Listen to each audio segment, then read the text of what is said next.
যার দিলের মধ্যে জিহাদি প্রেরণা নাই সে হাফ না আস্তা মুনাফিক। যার দিলের মধ্যে জিহাদি প্রেরণা নাই সে হাফ না কি মুনাফিক? আরে বলো না মহিলাকে। আমি কি জঙ্গিবাদের কথা বলতেছি? আমি কি সন্ত্রাসের কথা বলতেছি? আমি কোরআনের একটা পবিত্র ইবাদতের কথা বলতেছি। নামাজ যেমন ফরজ, সময়ে জিহাদও ফরজ। তুমি কিভাবে বলো জিহাদি বই ধরা পড়ছে? আহারে মুসলমান, ইমান চলে যাবে। জিহাদ তো কোনো অপরাধের নাম নয় যে তার বই ধরা পড়লে তুমি বলবা ধরা পড়ছে। জিহাদ কি অপরাধ? ইমান কেমনে থাকে আমি বুঝে আসার আওয়াজ। খবরদার খবরদার, জঙ্গি বলো, সন্ত্রাসী বলো, যা মনে চায় তাই বলো, টেররিস্ট বলো, যা মনে চায় তাই বলো, একটা ব্যাখ্যা দেওয়ার সুযোগ থাকে। ডাইরেক্ট যদি তুমি জিহাদকে আক্রমণ করো, খোদার কসম, খোদার কসম, খোদার কসম, ইমান থাকতে পারে না, ইমান থাকতে পারে না, ইমান থাকতে পারে না। সাবধান সাবধান, জবানের হেফাজত করো। এমন কিছু বলা যাবে না যা আমার সবচাইতে মূল্যবান সম্পদ, ইমানের সম্পদ হাতছাড়া হয়ে যায়। আল্লাহ তাআলা এই ইমানটা নিয়ে কবরে যাওয়ার তৌফিক দান করেন। আল্লামা মামুনুল হক ভাই আসবেন, তখন চিল্লাইও, কিন্তু চিল্লানি হঠাৎ করে দিলে তো রক সিরা যাইব। আগে আগে একটু একটু করে কথা বইলা গলাটা একটু ক্লিয়ার করো। এখন বাড়িস দেখছেন অবস্থা, কিছু শব্দের প্রভাব আছে। ওই যে ওই দেওয়ালের মধ্যে লেখা রাখছে হিনা মমনু তাবাউল, আরবি দিয়া লেখছে, এখানে পেশাব করা নিষেধ।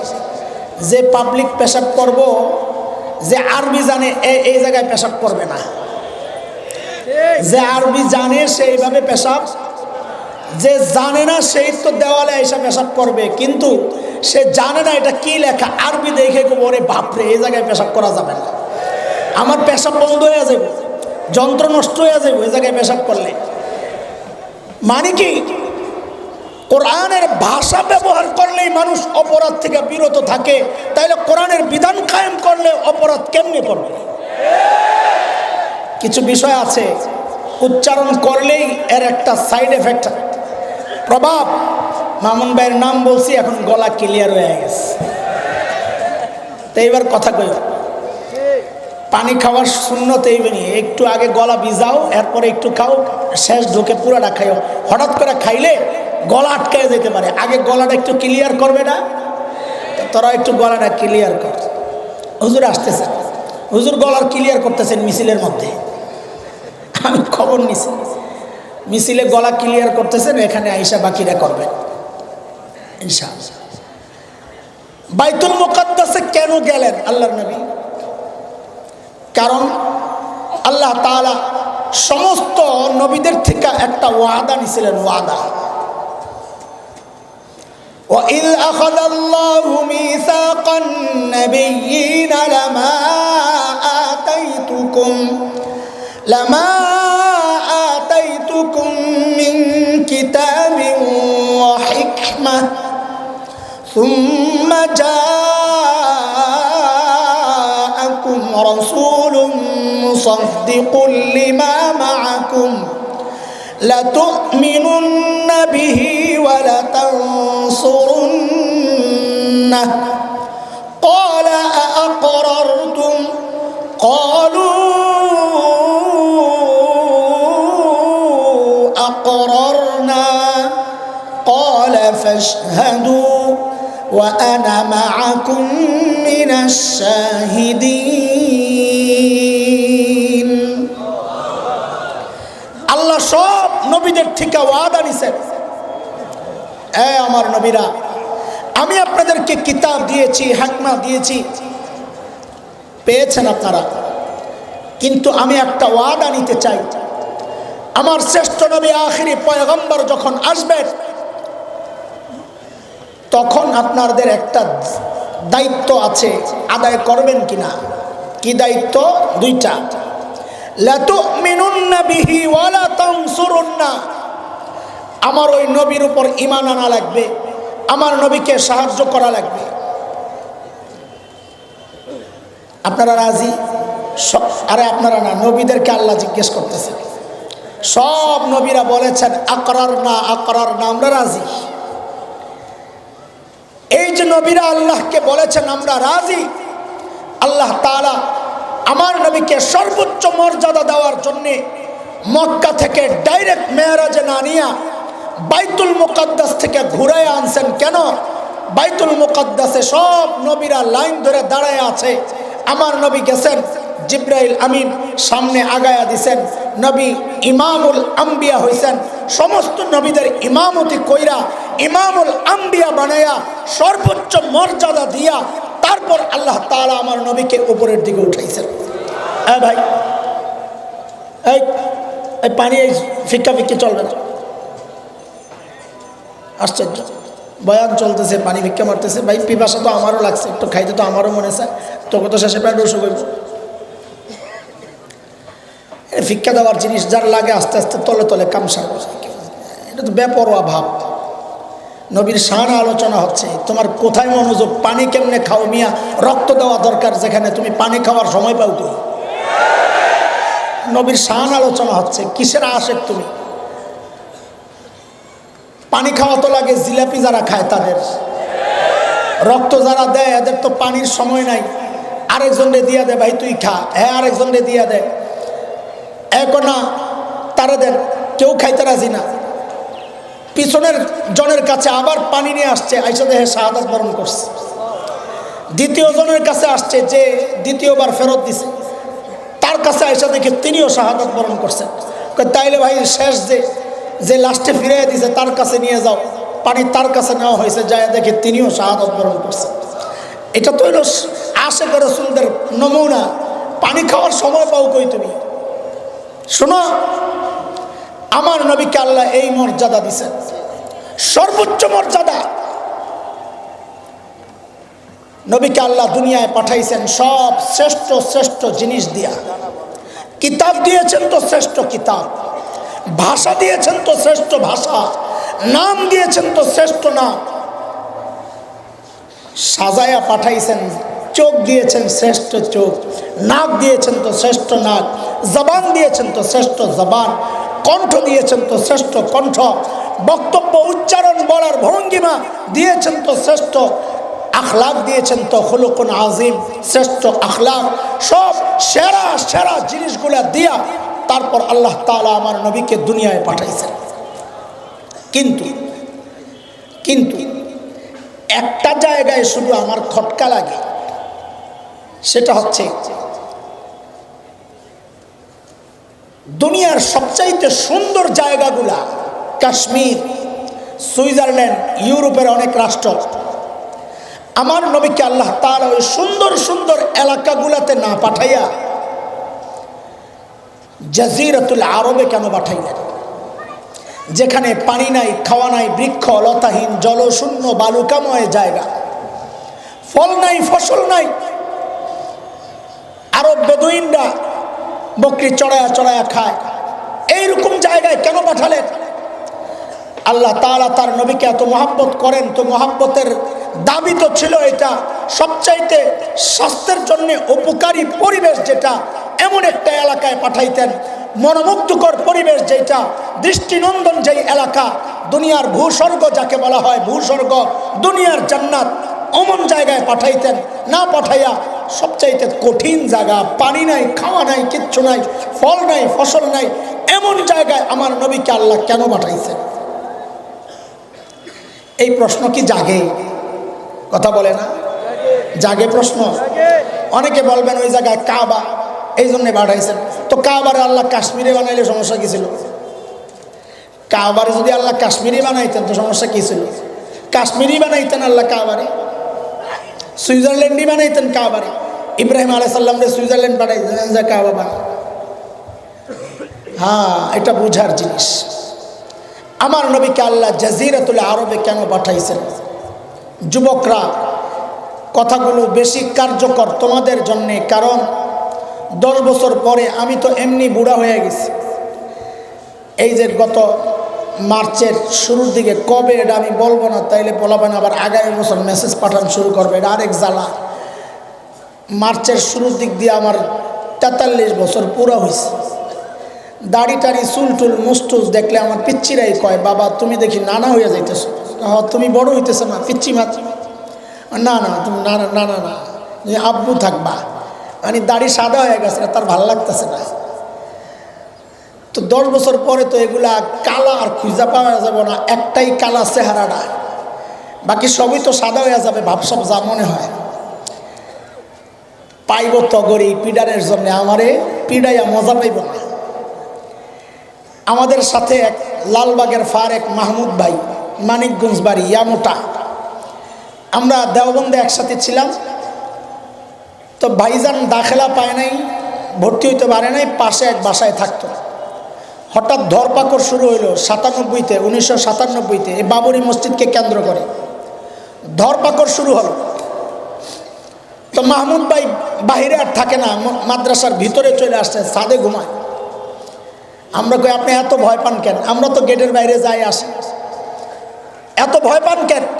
তো মাহমুদ ভাই বলে, ভাইরে তোদেরকে ধরলে তো পুলিশে মায়া কইরা পিড়াইব না, তবু যে শৈল পিড়া একটা দিলে এটারে আর পিড়ান দরকার নাই। আমার শৈলের যে অবস্থা, এটারে পিড়াইয়া মজা পাওয়া যাইব, লাগা ভালো কইরা। এই কথাটা আমার মাথায় আসার পর থেকে খালি দেওয়ানবাগির কথা মনে পড়ে, ফেরেশতারা পিড়াইয়া যে কি মজাটা পাই পড়ে, যে সাইজ। যাই হোক, 10 বছর পর আমাকে পিটানোর জন্য পাইব না, কই বুড়ারে পিড়ায় লাভ কি? পিঠা তগই খাওয়া লাগবে যদি এখন থেকে সতর্ক না হস।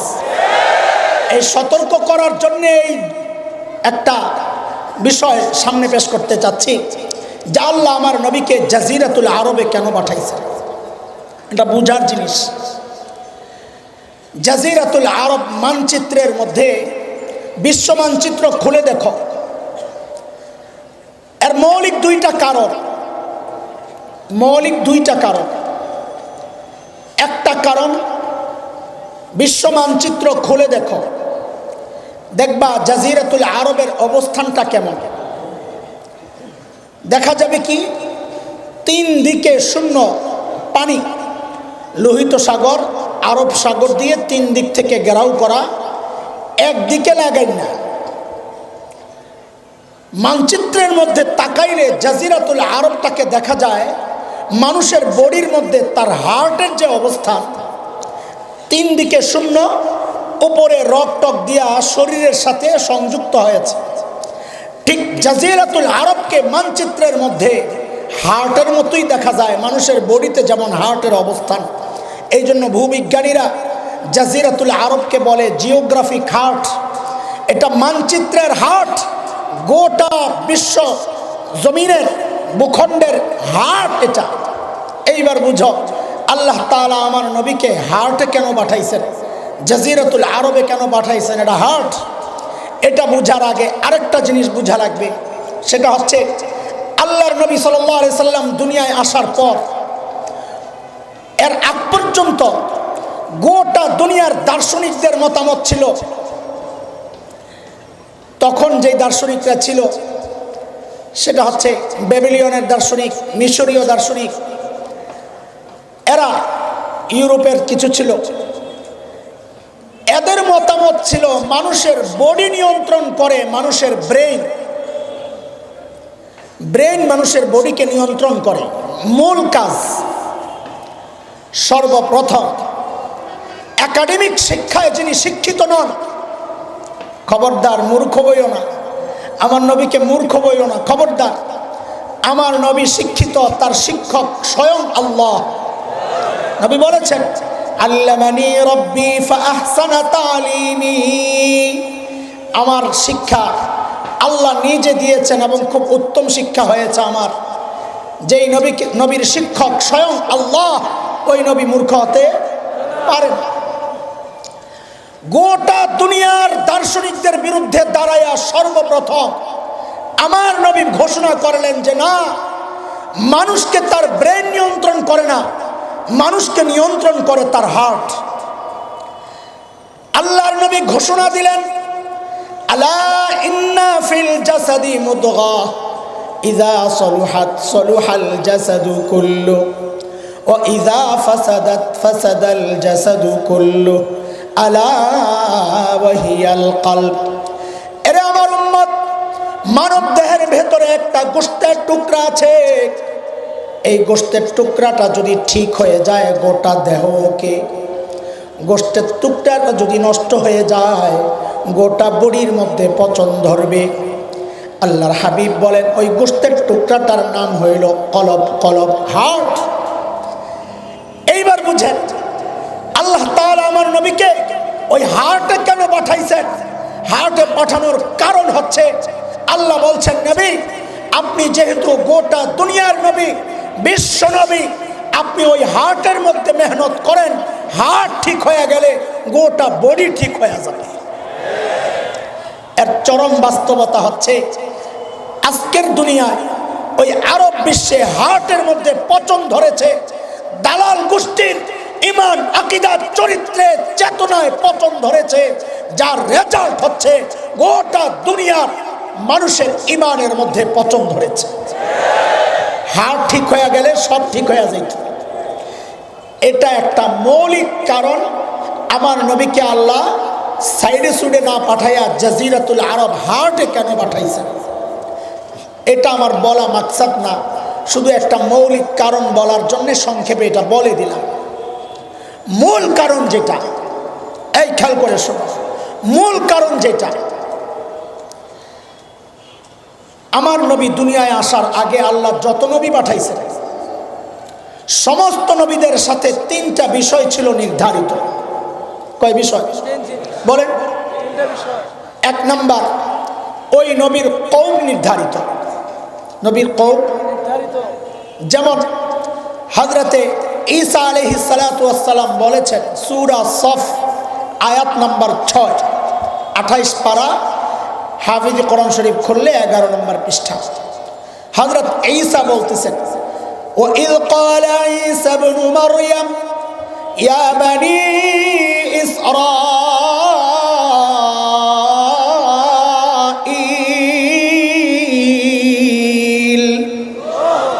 إِنِّي رَسُولُ اللَّهِ إِلَيْكُمْ। এই কথাটা মনে রাখেন। হযরত ঈসা বনি ইসরাইলদেরকে বলতেছেন এ বনি ইসরাইল, আল্লাহ আমাকে তোমাদের রসুল বানাইয়া পাঠাইছেন। তো হযরত ঈসা কি বলেছেন? আল্লাহ হযরত ঈসাকে কাদের রসুল বানাইছেন? বলেন বলেন, কথাগুলো মুখস্থ করে করে আগাইতে হবে বুঝার জন্য। আল্লাহ হযরত ঈসাকে কাদের রসুল বানাইয়া পাঠাইছেন? বুঝা গেল হযরত ঈসার কওম নির্ধারিত, বনি ইসরাইল। আমার নবীকে আল্লাহ দুনিয়ায় পাঠানোর আগে দুনিয়ায় যত নবী আসছেন সব নবীর কওম ছিল নির্ধারিত, প্রমাণ হযরত ঈসা নিজে বলেছেন। 2 নাম্বার, আমার নবী দুনিয়ায় আসার আগে দুনিয়ায় আল্লাহ যত নবী পাঠাইছেন সব নবীর জন্য অঞ্চল ছিল নির্দিষ্ট, এলাকা নির্ধারিত। যেমন আজকের যে বিকৃত বাইবেল আছে, বাইবেল তো কোনো আসমানি কিতাবের নাম না। আসমানি কিতাব তো ইনজিল আর তাওরাত, এটা খ্রিস্টানদের বানানো কিতাব। ওই বিকৃত বাইবেলের মধ্যে হযরত ঈসার এই বক্তব্যটা আসছে। হযরত ঈসা বলেছেন আল্লাহ আমাকে ফিলিস্তিনের একটা নির্দিষ্ট অঞ্চলের জন্য পাঠাইছে। তাইলে কি পাইলাম আমরা? আমার নবী দুনিয়ায় আসার আগে আল্লাহ যত নবী দুনিয়ায় পাঠাইছেন সব নবীর কওম ছিল নির্দিষ্ট। কি ছিল? কওম নির্দিষ্ট, যাদের জন্য পাঠাইছেন তারা নির্দিষ্ট। খেয়াল করে শোনেন। 2 নাম্বার, আমার নবী আসার আগে আল্লাহ যত নবী পাঠাইছেন সব নবীর অঞ্চল ছিল নির্দিষ্ট। 3 নাম্বার, আমার নবী দুনিয়ায় আসার আগে আল্লাহ যত নবী পাঠাইছেন ওই নবীদের টাইম ছিল নির্দিষ্ট। কি ছিল? টাইম ছিল নির্দিষ্ট। আমার নবী বিশ্ব নবী মুহাম্মদুর রাসূলুল্লাহ সাল্লাল্লাহু আলাইহি ওয়াসাল্লামকে আল্লাহ পাঠাইছেন তার কওম নির্ধারিতরা। তিনি ইহুদিরও নবী, তিনি খ্রিস্টান, বৌদ্ধ, মুশরিক, মগ, মুরাং, গারো, চাকমা, কুকিল, সাঁওতাল, টিপরা, দুনিয়ায় যত জাতি আছে সব জাতির জন্য আমার নবী নবী। তিনি বিশ্ব নবী, তার এলাকা নির্দিষ্ট না। তিনি আমেরিকারও নবী, তিনি অস্ট্রেলিয়ারও নবী, তিনি রাশিয়ার নবী, ইউরোপের নবী, আফ্রিকার নবী, এই উপমহাদেশের নবী, এশিয়ার নবী, গোটা দুনিয়ার নবী। আমার নবীর জন্যে টাইম নির্ধারিত নাই, তিনি কিয়ামত পর্যন্ত নবী। সব নবীর জন্য ছিল টাইম নির্ধারিত। কথা বুঝে আসছে? কেন বলতেছি এখনো জাগাত আসি নাই, যাইতে একটু দেরি লাগবে, বেশি দেরি না। আমি তো বহু দূরে যাব, আমারে ওলামায়ে কেরাম চাপ্পা ধইরা টাইনা হেসরাইয়া লয়েছে, নাইলে এই জায়গায় আজকে আমার আসার কথা না। বহু দূরে যাইয়া মাগরিবের পরে বয়ান করতে হবে। আল্লাহ জানে, আল্লাহ আজকে সূর্যটারে একটু দেরিতে ডুবাইও, এছাড়া উপায় নাই, এছাড়া আর অন্য কোনো দোয়া আমার নাই আজকে। এই জন্য দেরিও করা যাবে না। কি বুঝাইতে চাইতেছি এটা বুঝার আগে ছোট্ট একটা কথা বুঝাই। ধরেন এটা একটা পুকুর, পুকুরের ঠিক মাঝখানে একটা ঢিল ছুটছে। তো ঢেউটা এইবার সমান তালে চারদিকে ছড়াবে, কিন্তু ঢিলটা যদি আপনি এক সাইডে ফেলেন তো ঢেউটা একদিকে দ্রুততার সাথে শক্তিশালীভাবে লাগবে, আরেক দিকে যেতে যেতে দেরি হবে এবং দুর্বল হয়ে যাবে। ঠিক আছে কথা? আমার নবী যেহেতু বিশ্ব নবী, গোটা দুনিয়ার নবী, এই জন্য আমার নবীকে আল্লাহ দুনিয়ার সাইডে সুইডে পাঠান নাই, কাশ্মীরে পাঠান নাই, ইউরোপে পাঠান নাই। কেন? কারণ তিনি বিশ্ব নবী। আল্লাহ মাঝখানে পাঠাইছেন যেন হেদায়েতের নূর সমান তালে চারদিকে ছড়ায়া যায়। এইবার একটা গল্প শোনেন, কিসসা। হ্যাঁ, খামাখা কিসসা বলি না আমরা, হাতে সময় নাই, কিসসাটা বলতেছি পুরোপুরি বোঝার জন্য। আমাদের একজন বড় মুফাসসির ছিলেন আল্লামা আব্দুল গফফার রহমতুল্লাহ আলাইহি, নাম মনে আছে? পোড়া কপাল, পোলা পাই, এগুলোর ধরে আচ্ছা মতো পিডা লাগান দরকার। এই কোণা থেকে এই কোণা পর্যন্ত একটা একটা করে যদি জিজ্ঞেস করি, এই তাহিরি হুজুর চিনস? হুজুর চিনি, ওই ঢাইলা দেওয়া হুজুর না? সবগুলো চিনবে, অথচ পোড়া কপাল আব্দুল গফফার রহমতুল্লাহ আলাইহি চিনে না। আরে যাদের তাফসীরের কারণে ময়দান তৈরি হয়েছে, যার কারণে আজকে আমরা কথা বলতে পারতেছি। আল্লামা ওলিপুরীদের মেহনত, মুস্তাফা আল হুসাইনীদের মেহনত, হাবিবুল্লাহ মিসবাহ রাহিমাহুমুল্লাহদের মেহনত, তাদের মেহনতের ফসল হচ্ছে আজকে আমি আর তুমি কথা বলতে পারতেছি। কাদের উসিলায় সিন্নি খাও, মোল্লা চিল্লা না। বাংলাদেশ খেলাফত মজলিসের যিনি প্রতিষ্ঠাতা আমির ছিলেন আল্লামা আজিজুল হক রহমতুল্লাহ আলাইহির ডাইন হাত আল্লামা আব্দুল গফফার রহমতুল্লাহ আলাইহি, কি মানুষ ছিলেন, সাদা সিধা মানুষ, কাইল্লা বেটা, ইয়া উসালাম্বা অনেক। একবার বলে রাস্তায় ডাকাইতে ধরছে, মাঝে মধ্যে রাস্তাঘাট আমগরে মামুরা ধরে, তো হুজুরে ধরছে, হুজুর গ্লাসটা নামাইছে, নামাই বেটা দিয়া দমক শুনে তো ডাকাইতের অর্ধেক গেছে, বাকি অর্ধেক গেছে কি শুই না, হ্যাঁ কি লেখাইছ তেমার চিনস, মানে পুরো ঝাড়ির উপর। ঢাকায় কোনো দোকানে আমার গেঞ্জি পাওয়া যায় না, তুই এসব ডাকাতি করার লেগে। যেই না ঝাড়ি মারছে ডাকাত করে, বাপরে হুজুর আসসালামু আলাইকুম, দৌড়। আল্লাহ আলাই মজার একটা গল্প শোনাইছেন, মজার একটা গল্প শোনাইছেন,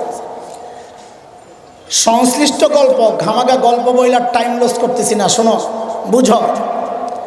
আব্দুল গফফার রহমতুল্লাহ আলাইহি বলেন যে আমরা ইন্ডিয়াতে গেছি এক সফরে, আলেমদের সফর। তো আমাদের সামনে বড় ডিশের মধ্যে সকালবেলা নাস্তা পরিবেশন হয়েছে, গরম টাটকা শুকনা খিচুড়ি। আমরা তো শুটকির ভর্তা দিয়ে মেরে দিই, ডিম পোস্ট করে মেরে দিই। ইন্ডিয়ানরা খায় আর একটু মজা করে, মাঝখানে ঘি দেয়, ঘি গরমের তাপে ঘি গইলা যায়, একটু একটু ঘি নেয় আর খিচুড়ি দিয়া মাইকা মাইকা খায়। এটা বড় মজা লাগে রে ভাই, এটা ওই হাজি বিরিয়ানির চেয়ে কম টেস্ট না। মোকলারিস না ভাই, যা খাইস মোকলার আসলে সোসা। তা আব্দুল গফফার রহমতুল্লাহ আলাইহি বলতেছেন, চারদিকে তো মৌলবী মাথায় তো বুদ্ধি ভরা। পশ্চিম দিকে যেই মাওলানা সাহেব বসছেন, উনি হঠাৎ করে কি করলেন, ঠিক ঘিয়ের মাঝখানে আঙুলটা ঢুকাইয়া নিজের দিকে মারছেন একটা টান, মাইরা বলতেছেন ইসলাম প্রথমে মক্কা থেকে হাবশার দিকে হিজরত করছে। মানে ওই ঘিরে বানাইছে ইসলাম, কারণ ইসলাম তো গোটা দুনিয়ার মাঝখানে, আর হাবশা হইল মক্কা থেকে পশ্চিম দিকে। আজকের দুনিয়ায় লোহিত সাগরের পশ্চিম পার ইথিওপিয়া, ইরিত্রিয়া যেই অঞ্চল, এটা ছিল নবীযুগের হাবশা বা আবিসিনিয়া। তিনি কি করছেন, ঘিয়ের মধ্যে আঙ্গুলটা ঢুকাইয়া নিজের দিকে টান মারছে, ইসলাম প্রথমে মক্কা থেকে হাবশার দিকে হিজরত করছে। ঘি তো গরমে গইলে গেছে না, এখন সব ছুটছে হাবশার দিকে। পূর্ব দিকে যাই মরনা বসছে, উনি দেখছে ভাব তো খারাপ, উনি তাড়াতাড়ি আঙ্গুল দিয়ে নিজের দিকে মারছে আরেক টান। এরপর ইসলাম মক্কা থেকে মদিনার দিকে হিজরত করছে। মদিনা তো মক্কা থেকে পূর্ব দিকে। আব্দুল গাফফার সাহেব কারবারটা দেখছো, ঘি তো সব হাবশা আর মদিনার দিকে যাইতেছে, আমি খাবো কি? আমি তাড়াতাড়ি হাতাগুলা বটলাম, বইটা ঘিটারে পুরা খিচুড়ির মধ্যে মাখলাম আর বললাম, এরপর ইসলাম গোটা দুনিয়ায় ছড়াইয়া গেছে। এরে দোস্ত, আল্লাহ আমার নবীকে গোটা দুনিয়ায় মাঝখানে পাঠানোর এটা একটা কারণ, যেন ইসলামের নূর সমান তালে সারা দুনিয়ায় ছড়ায়া যায়। এইবার লাইনে আসো, এতক্ষণ কেন চিল্লাইলাম, এই কথাগুলো এতক্ষণ কেন বললাম? জরুরি একটা কথা শোনো রে যুবক, বাংলাদেশের আকাশে শকুনের আনাগোনা পরিলক্ষিত হচ্ছে। আজকে আমার স্বাধীনতা বিপন্ন কেন? কারণ হচ্ছে তোমার হয়তো খবর নাই, সব দায়িত্ব মৌলবীদের। স্বাধীনতা বিপন্ন হবে, ওই খবরও মৌলবীদের নেওয়া লাগবে। আল্লাহর নবীর খতমে নবুয়ত আক্রান্ত হবে, ওই দায়িত্ব মৌলবীদের নেওয়া লাগবে। ঈমান আকীদা ধ্বংসকারী হিজবুত তাওহীদ প্রতিরোধ করার জন্য ওই মৌলবীদেরই বক্তব্য দেওয়া লাগবে, ভূমিকা রাখা লাগবে। তারপরেও বলবা এই মৌলবীরা সব হিংসুটে মাওলানা। এত উদার তুমি হিংসুটে না, কই ঘাতক মোদীকে প্রতিহত করার জন্য তোমার তো একটা বক্তব্য শুনলাম না। আজকে কোথায় তোমাদের মাহফিলগুলোর 10 লক্ষ শ্রোতা আজকে কোথায় গেল আমরা জানতে চাই। ওই জালেমদেরকে প্রতিহত করতে ওই ডাইল খাওয়া কওমি মৌলবীদেরই আশা লাগে। নাস্তিক মুরতাদ প্রতিরোধ করতে ওই ডাইল খাওয়া মুসুরির ডাইল, আবার ফ্যান্সি ডাইল মনে করিস না, আবার মুসুরির ডাইল খাওয়ার জন্য অগই আশা লাগে, তগরে পাওয়া যায় না। যা খালি তগর টার্গেট সংসদের দিকে, আমাদের টার্গেট মদিনার দিকে। তোর টার্গেট সংসদে যায়া রাষ্ট্র ক্ষমতা পরিচালনা করা, আমার টার্গেট মদিনা ওয়ালার সুন্নত জমিনে জিন্দা করা। উত্তরবঙ্গ, পঞ্চগড়, ঠাকুরগাঁও, দিনাজপুর, কুড়িগ্রাম, সীমান্ত এলাকা, শেরপুর, জামালপুর, পার্বত্য অঞ্চল, কথাগুলো অনেকে বিশ্বাসও করতে চায় না। কয়েকদিন আগে টেলিভিশনে প্রোগ্রাম করে একটা হাসাহাসি করায়, কি নাম, বাংলা হানিফ সংকেত সাহেব এক বুড়া ডাক্তার রেস জাতির সামনে পেশ করল। কি ডাক্তার? ইউরোপ থেকে চলে আসছে নিজের সব ভোগ বিলাস বাদ দিয়া। কত বড় বুজুর্গ, জনগণের সেবায় নিজেকে উৎসর্গ করেছে। খবর নিয়ে দেখা গেল জনগণের সেবার নামে জনগণের সবচাইতে মূল্যবান সম্পদ ঈমান, এই সম্পদকে ডাকাতি করতে আসছে। এনজিও গুলা ওই উত্তরবঙ্গ পাহাড়ি অঞ্চল, সীমান্ত অঞ্চলের মানুষের সরলতা, মূর্খতা, দারিদ্রতা, এই 3টা দুর্বলতার সুযোগ নিয়ে প্রলোভন দেখায়া, কোরআনের ভুল ব্যাখ্যা দিয়া শত শত নয়, হাজার হাজার নয়, লক্ষ লক্ষ ইমানদারকে বেঈমান বানাচ্ছে। গত কয়েক বছর আগে আমরা গেলাম দিনাজপুর পার্বতীপুর একটা থানা, সেখানে মুরতাদ ভাইদের কাছে দাওয়াত পৌঁছাইতে গেলাম যেন তারা ইসলামে ফেরত আসে। এনজিওরা পুলিশের কাছে যায় নালিশ করলো, ঢাকা থেকে কিছু মৌলবী আসছে, এরা বিশৃঙ্খলা সৃষ্টি করতে চায়, এখানে মারামারি হবে, কাটাকাটি হবে। পুলিশ আমাদেরকে ডাকালো, আপনারা কারা, কেন আসছেন, কি চান, কি আপনাদের উদ্দেশ্য? আমাদের সরল জবাব, ভাই আমরা ঢাকা থেকে আসছি, নিরীহ মুসলমান ইমানদার, আমার ভাইকে ভুল বুঝায়া মুরতাদ বানানো হয়েছে, তাদেরকে দাওয়াত দিয়া ইসলামের সুশীতল ছায়াতলে আবার ফেরত আনার জন্য আমরা আসছি, আর কোনো টার্গেট নাই। তখন পুলিশ আমাদেরকে একটা প্রশ্ন করেছে, এই প্রশ্নের উত্তর দেওয়ার জন্য আমি এত লম্বা কথাগুলো বলেছি। খেয়াল করেন, আজকের বহু মডারেট মুসলমানের মাথায় এই একই প্রশ্ন ঘুরে, পুলিশের প্রশ্ন, আচ্ছা হুজুর বলেন, মুসলমান ইসলামের শুরু থেকে আজ পর্যন্ত বিভিন্ন ধর্মের মানুষকে দাওয়াত দিয়ে দিয়া খ্রিস্টান বানাইছে, মুসলমান বানাইছে। আজকে ইসলামের দাওয়াত আমেরিকায় চলে, ইসলামের দাওয়াত ইউরোপ, অস্ট্রেলিয়া, আফ্রিকায় চলে, গোটা দুনিয়ায় চলে। আমরা যদি ভিন্ন ধর্মের মানুষকে দাওয়াত দিয়ে মুসলমান বানাইতে পারি, আমরা যদি আমেরিকায় যায় ইসলামের দাওয়াত দিতে পারি, তো খ্রিস্টানরা ইউরোপ আমেরিকা থেকে বাংলাদেশে আইসা তাদের ধর্মের দাওয়াত দিয়া মুসলমানকে খ্রিস্টান বানাইলে সমস্যাটা কোথায়? নাউজুবিল্লাহ, তো বর্ষ বুঝা বর্ষ কিনা আল্লাহ জানে। স্পষ্ট কথা, এই প্রশ্ন তার মাথায় জাগবে যে তার নবী চিনে নাই। কেন? এটা একটু বুঝেন। খ্রিস্টানরা কেন বাংলাদেশে আইসা খ্রিস্ট ধর্মের দাওয়াত দিতে কেন পারবে না? বুঝেন, এটা কোতোয়ালি না লালবাগ সংসদীয় আসন বলেন, ঢাকা ৭। এক সময় তো শওকত সাহেব এমপি ছিলেন বিএনপির, তারও আগে আসলে হারুন রশিদ সাহেব ছিলেন, লম্বা টাইম হাজী সেলিম সাহেব এমপি, ঠিক আছে। পাশের আসনে এক সময় খোকা সাহেব এমপি ছিলেন, এখন কাজী ফিরোজ রশিদ। উদাহরণগুলো কেবলই উদাহরণ, বুঝার জন্যে।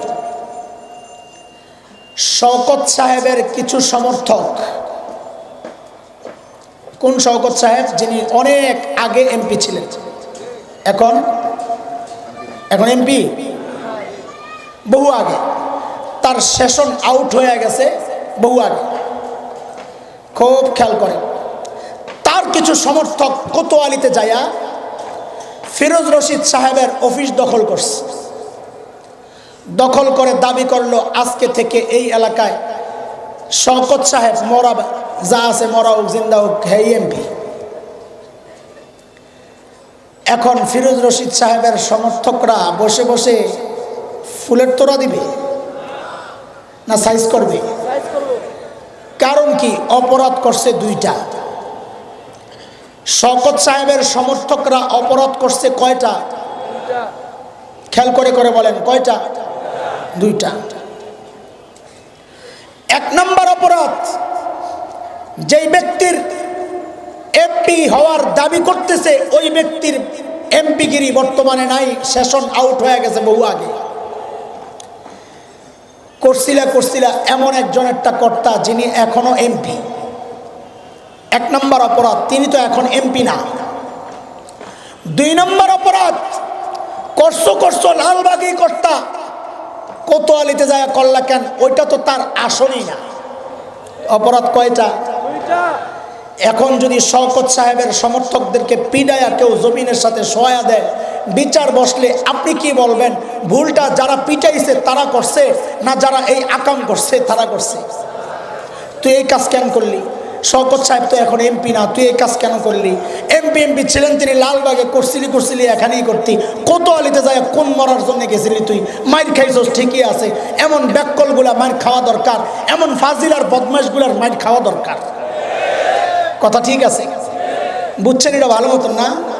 হ্যাঁ, ধর্মীয় ব্যাপার আসলে আর বুঝতে চান না, এগুলা খুব ভালো বুঝেন।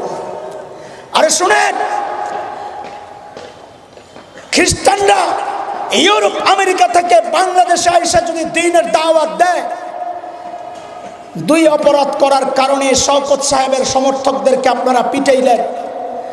খ্রিস্টানরা বাংলাদেশে আইসা দ্বীনের দাওয়াত দিলে তারা অপরাধ একটা করে নাই, দুইটা করে নাই, তিনটা অপরাধ করেছে। কেন?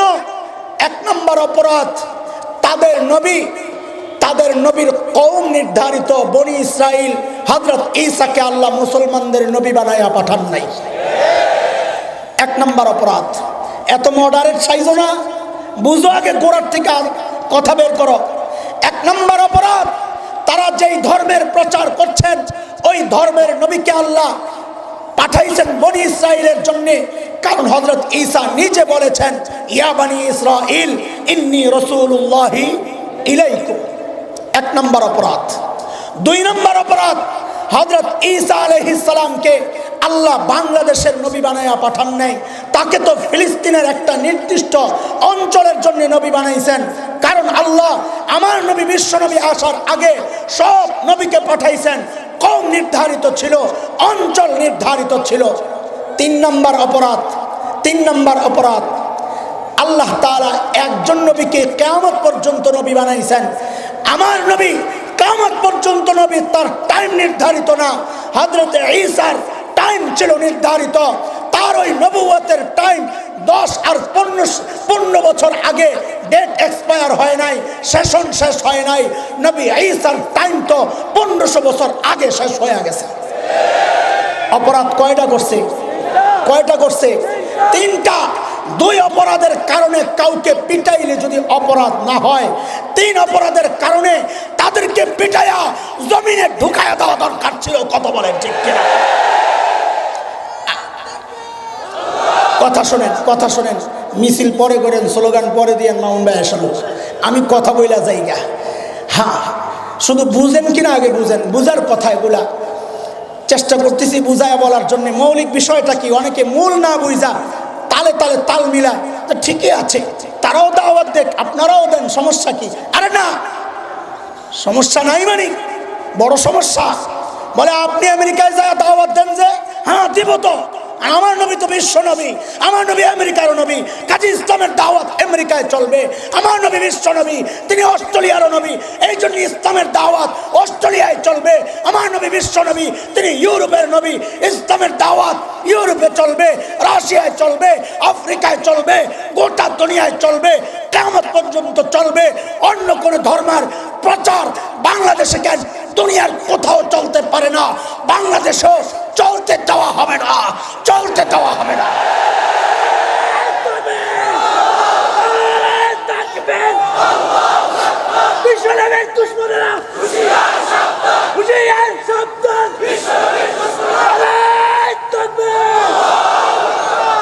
আপনার কি মনে হয় এরা বুঝি দ্বীনের বড় আশেক, খ্রিস্ট ধর্ম প্রচার করতে আসছে, এইটাই টার্গেট? কি মনে হয়? প্রকৃত দিনদার হইলে তো মুসলমান হয়ে যাইতো, কারণ তাদের কিতাবেই তো আখেরি পয়গম্বরের কথা আছে। অনেকে ফতুয়া দেয় আহলে কিতাবকে বিয়ে করা জায়েজ। আরে কিতাব থাকলে না, আহলে কিতাবই তো নাই। কিতাব যদি মানে, সে আর আহলে কিতাব থাকতে পারে না, সে তো মুসলমান হয়ে যাবে, কারণ ওই কিতাবই তো আছে আখেরি পয়গম্বরের কথা।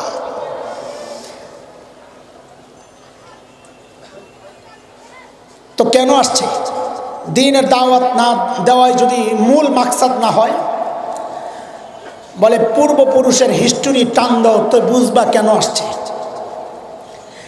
এই ইংরেজ লাল কুত্তাদের পূর্বপুরুষের হিস্টোরি টান দাও, বেশি দূরে যাওয়া লাগবে না, 200-250 বছর পেছনে যাও, দেখো 1757 তারা কি জন্যে ঢুকছিল। দেখো 1600 শতাব্দীর শেষ দিকের হিস্টোরি টান দাও, 1700 শতাব্দীর শুরুর দিকের হিস্টোরি টান দাও।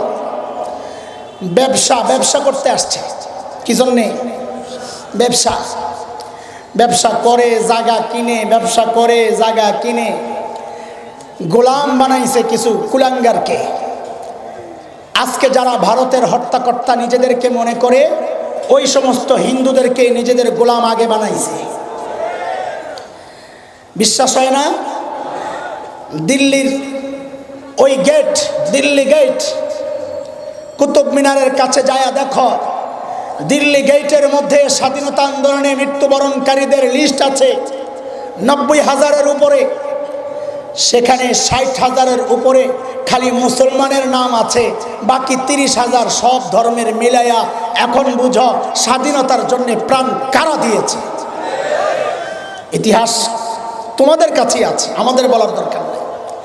ইংরেজরা এই দেশে ঢুকে আস্তে আস্তে আস্তে আস্তে শাসন করা শুরু করলো।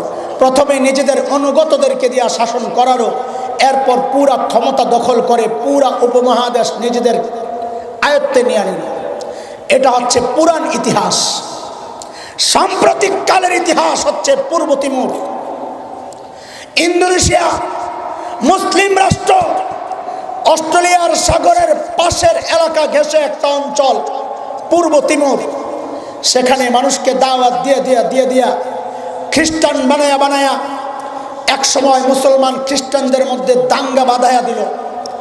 দাঙ্গা বাঁধাইয়া জাতিসংঘ অপেক্ষায় ছিল। দাঙ্গা বাঁধাইয়া পূর্ব তিমুরের স্বাধীনতা ঘোষণা কইরা মুসলিম রাষ্ট্র ইন্দোনেশিয়াকে টুকরা টুকরা করা হলো। সুদান ইসলামী রাষ্ট্র, দক্ষিণ সুদান তেল সমৃদ্ধ এলাকা। খ্রিস্টানরা টার্গেট করলো দক্ষিণ সুদানকে, তেল সমৃদ্ধ অঞ্চলকে। মানুষকে দাওয়াত দিয়ে খ্রিস্টান বানায়া নিজেরাও এলাকা কিনে পুরা এলাকায় নিজেদের নিয়ন্ত্রণ প্রতিষ্ঠা করে এক সময় মারামারি শুরু হলো, মুসলমান খ্রিস্টানদের লড়াই। জাতিসংঘ দক্ষিণ সুদানকে স্বাধীনতা ঘোষণা দিয়ে দিল। ইসলামী রাষ্ট্র সুদানের তেল সমৃদ্ধ অঞ্চলটা হাতছাড়া হয়ে গেল। তুমি কি মনে করছো বাংলাদেশেও তারা খ্রিস্ট ধর্ম প্রচার করতে আসছে? জি না, ওই জন্য আসে নাই। পূর্বপুরুষদের হিস্টোরি ওই কথা বলে না। পূর্বপুরুষদের হিস্টোরি বলে তারা উত্তরবঙ্গকে আমার এই সোনার বাংলাদেশের মানচিত্র থেকে বিচ্ছিন্ন করতে চায়। তাদের পূর্বপুরুষের হিস্টোরি বলে পার্বত্য অঞ্চলকে মানচিত্র থেকে বিচ্ছিন্ন করতে চায়। তাদের উদ্দেশ্যে আমাদের এই প্রজন্মের পয়গাম, তোদের পূর্বপুরুষের হিস্টোরি আমাদের জানা, আমাদের পূর্বপুরুষের হিস্টোরিও তোদের জানা দরকার। আমাদের আকাবিরদের হিস্টোরি হচ্ছে, আমার আকাবিরের রক্ত যখন এই উপমহাদেশের জমিন স্পর্শ করেছিল, ব্রিটিশ লাল কুত্তারা পালাতে বাধ্য হয়েছিল। আমার আকাবিরের ইতিহাস হচ্ছে আফগানিস্তানের জমিন যখন রক্ত স্পর্শ করেছে, সাম্প্রতিক কালে নাকে খত দিয়া আমেরিকার লাল কুত্তারা গাড়ি কান্দে নিয়ে পালাতে বাধ্য হচ্ছে। কথা বলেন ঠিক কিনা? এটা হচ্ছে আমার আকাবিরের ইতিহাস। তাদের রোহানি সন্তানরা একই ইতিহাস কায়েম করতে চায়, তবে সাথে নতুন আরেকটা সংযুক্তি লাগাইতে চাই। তোদের পূর্বপুরুষরা তো পালাতে পেরেছিল। নতুন প্রজন্মের অন্তরে এতটা ক্ষোভ জমে আছে, একবার যদি সুযোগ পাই, একবার যদি আল্লাহ আহমদ শফির ডাক আসে, খোদার কসম একটাকেও পালাতে দেওয়া হবে না, পালাতে দেওয়া হবে না।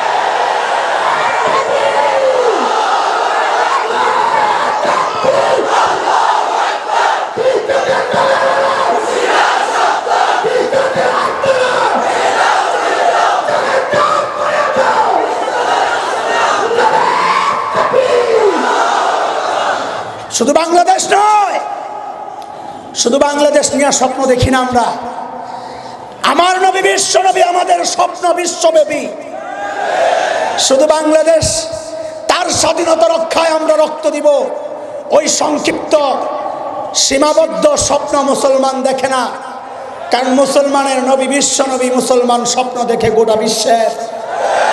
আমার দেশ দখল করবি থাক দূরের কথা, আরে আমেরিকায় আমরা কালিমার পতাকা উড্ডীনের স্বপ্ন দেখি। আমার দেশ দখল করবি থাক দূরের কথা, রাশিয়া দখলের স্বপ্ন দেখি। আমার দেশ দখল করবি থাক দূরের কথা, আমরা তো লাল কেল্লায় আবারও কালিমার পতাকা পথ করে উঠানোর স্বপ্ন দেখি, পথ করে উঠানোর স্বপ্ন দেখি। প্রস্তুত হও, প্রস্তুত হও। প্রথম এই মোদির প্রথম ধাক্কা দেখাইতে হবে। এবার আমার আকাবিরের যদি ডাক আসে, যেই বিষাক্ত নরখাদকের হাত মুসলমানের রক্তে রঞ্জিত, ওই মোদি যদি বাংলার জমিনে পা দেয়, রক্তের বন্যা বয়ে যাবে, রক্তের বন্যা বয়ে যাবে।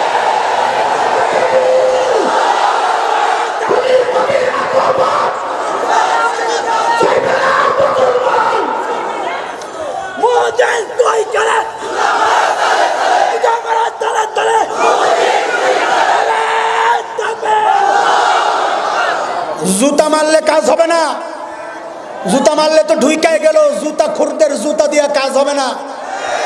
এরা তো জুতা খাইতেই আছে, লাভ নাই। মুসলমানদের জুতার সিস্টেম নাই, মুসলমানদের সিস্টেম একটাই, ফাকাতিলু আইম্মাতাল কুফর, ফাকাতিলু আইম্মাতাল কুফর। ওই জুতা মুতার সিস্টেম নাই। সূরা তাওবা আয়াত 12 পড়ো, ওয়া ইন্নাকাসু আইমানাহুম মিন বা'দি আহদিহিম ওয়া তা'নু ফি দীনিকুম ফাকাতিলু আইম্মাতাল কুফর। ডাইরেক্ট অ্যাকশন, ওই জুতা মুতা দিয়ে পিড়াইয়া মারা যাবে না। Direct action. মুসলমান, জিহাদের জন্য প্রস্তুত হও, জিহাদের জন্য প্রস্তুত হও। তারা জঙ্গি জঙ্গি বলে, জিহাদের মতো পবিত্র ইবাদতকে কলুষিত তারা করতে থাকুক। তুমি নিজেকে ক্লিয়ার রাখো যে আমার মানচিত্র রক্ষায়, আমার ইমান শরিয়া রক্ষায় যদি আকাবির আসলাফদের পক্ষ থেকে শাহ আব্দুল আজিজের মতো আরেকটা ডাক আসে রক্তের দেওয়ার জন্যে, কল্লা দেওয়ার জন্যে, কে কে প্রস্তুত, কে কে প্রস্তুত?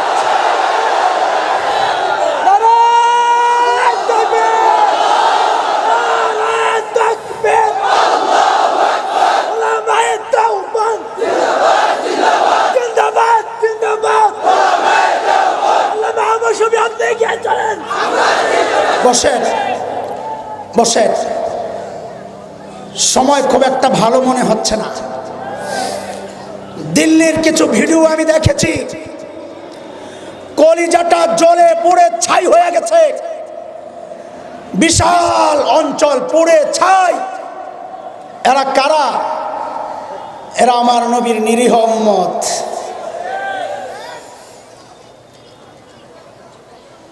হযরত সাঈদ ইবনে আমির আল জুমাহি রাদিয়াল্লাহু আনহু, হযরত ওমরের সময়ে হিমসের গভর্নর, তার বিরুদ্ধে অভিযোগ আসছে তিনি মাঝে মধ্যে বেহুশ হয়ে যান, অফিস চলাকালীন বেহুশ হয়ে যান। হযরত ওমর জানতে চেয়েছেন, সাঈদ আপনি মাঝে মধ্যে বেহুশ হন কেন? এটা তো খুব খারাপ। ইসলামী শাসন ব্যবস্থায় যিনি থাকবেন, রাষ্ট্র পরিচালনায় যিনি থাকবেন, তার মৌলিক দুইটা যোগ্যতা থাকা লাগে, বাস্ততান ফিল ইলম, বাস্ততান ফিল জিসম। শারীরিক সক্ষমতা থাকা লাগে, শিক্ষাগত যোগ্যতা থাকা লাগে রাষ্ট্র পরিচালনার। তা আপনি অসুস্থ, আপনি কেন জানাইলেন না? হযরত সাঈদ ইবনে আমির আল জুমাহি জবাব দিয়েছেন, আমিরুল মুমিনিন, আমি অসুস্থ নই। সিয়ারুম মিন হায়াতিস সাহাবাতে আসছে এই ঘটনা, সর্বপ্রথম ঘটনা এটাই। আমিরুল মুমিনিন, আমি অসুস্থ নই। কত বেহুশ হন? বলে আমি তখন মক্কায়, নবী হিজরত করে মদিনায় চলে আসছেন। হযরত খাব্বাব মুসলমান হয়েছেন। কাফেররা সিদ্ধান্ত নিল তাকে শুলিতে চড়াইয়া হত্যা করবে।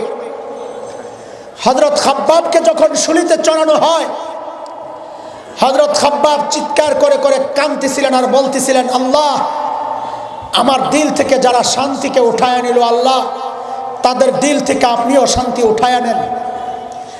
ওই দৃশ্য দেখে আমি আর বরদাস্ত করতে পারি নাই, আমি ওখান থেকে মদিনায় চলে আসছি। বলে বেহুশ কেন হন এটা বলেন? বলে বেহুশ হই যখনই আমার মনে পড়ে ওই খাব্বাবের চিৎকার। হায়, যদি কিয়ামতের মাঠে খাব্বাব আমার সামনে দাঁড়ায়া বলে, এই সাঈদ, কারো দিলে তো মায়া আসে নাই, তোমার দিলে তো মায়া আসছিল, আমার সহযোগিতায় তুমি কেন আগাইলা না? আমি খাব্বাবকে কি জবাব দিব ওইটা মনে পড়লে আমি আর ঠিক থাকতে পারি না, আমি বেহুশ হয়ে যাই। এর যুবক, আমার কাশ্মীরের লাঞ্ছিত বোন যদি তোর সামনে দাঁড়ায়, আমার ইজ্জত রক্ষায় তুই কি করছস? তুই কি জবাব দিবি? আমার আরাকানের বোন যদি দাঁড়ায় যায় তুই কি জবাব দিবি? আমার ফিলিস্তিনের বোন যদি দাঁড়ায় যায় তুই কি জবাব দিবি? আমার ইরাক আর সিরিয়ার ছোট্ট ছোট্ট মাসুম বাচ্চাগুলো যদি দাঁড়ায় যায়, আমি আমার বাবাকে হারাইছি, তুই কি জবাব দিবি? মা যদি দাঁড়ায় যায়, আমি আমার কলিজার টুকরা সন্তান হারাইছি, তুই কি জবাব দিবি? জবাব নাই। দায় মুক্ত হওয়ার জন্য আজকের এই আন্দোলনে শরীক হওয়া লাগবে। জবাব নাই। জবাব একটাই, ভাই আমার যতটুকু সামর্থ্য ছিল সামর্থ্যের সর্বোচ্চ আমি দেখাইছি। তোমার রক্তে যেই জালেমের হাত রঞ্জিত হয়েছে, ওই জালেম আমার ভূখণ্ডে ঢুকার সময় আমি বাধার সৃষ্টি করেছি, আমি রক্ত দিয়েছি। এছাড়া দায় আদায়ের আর কোনো রাস্তা নাই। হ্যাঁ, রাস্তা একটাই, মানসিক প্রস্তুতি নাও। ওই জালেমদেরকে আল্লাহর এই জমিন থেকে উৎখাত করার জন্য ডাক আসলে আর ঘরে বসে থাকা যাবে না, প্রতিশোধ নিতে হবে। বোন লাঞ্ছিতের প্রতিশোধ নিতে হবে, ভাই হত্যার প্রতিশোধ নিতে হবে, মা হত্যার প্রতিশোধ নিতে হবে, ছোট্ট ছোট্ট মাসুম বাচ্চাদের রক্তের বদলা নিতে হবে, বদলা নিতে হবে, বদলা নিতে হবে।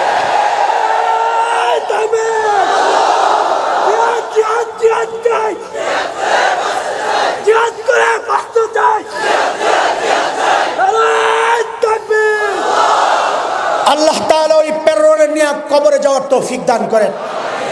যার দিলের মধ্যে জিহাদি প্রেরণা নাই সে হাফ না আস্তা মুনাফিক। যার দিলের মধ্যে জিহাদি প্রেরণা নাই সে হাফ না কি মুনাফিক? আরে বলো না, ভয় লাগে? আমি কি জঙ্গিবাদের কথা বলতেছি? আমি কি সন্ত্রাসের কথা বলতেছি? আমি কোরআনের একটা পবিত্র ইবাদতের কথা বলতেছি। নামাজ যেমন ফরজ, সময়ে জিহাদও ফরজ। তুমি কিভাবে বলো জিহাদি বই ধরা পড়ছে? আহারে মুসলমান, ইমান চলে যাবে।